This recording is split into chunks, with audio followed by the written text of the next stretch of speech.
बउआ के छैन को जगराहे पूर्णिमा के राति बउआ के छैन को जगराहे पूर्णिमा के राति कथी के जूता कथी के छता कथी जूता कथी के छता कथी खराम चढ़ी चलता है पूर्णिमा के रात कथी खराम चढ़ी चलता है पूर्णिमा के रात बउआ के छैन को जगराहे पूर्णिमा के रात सोने के जूता रुपए के छता सोने के जूता रुपए के छता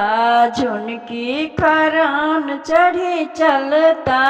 है पूर्णिमा के रात झुनकी खरान चढ़ी चलता आहे पूर्णिमा के रात बउआ के छैन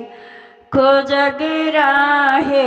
पूर्णिमा के रात बउआ के छैन को जगराहे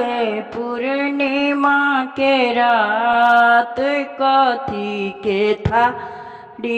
कथी के कौड़ी कथी के थाड़ी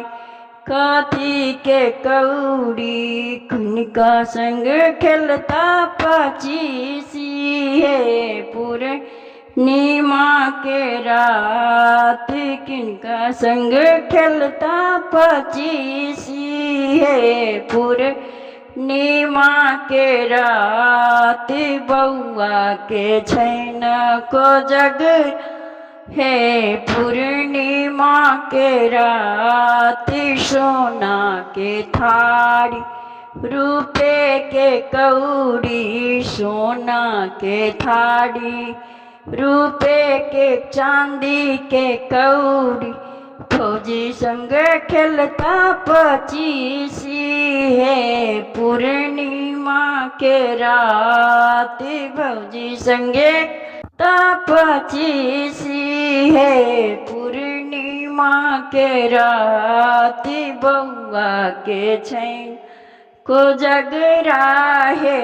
पूर्णिमा के रात।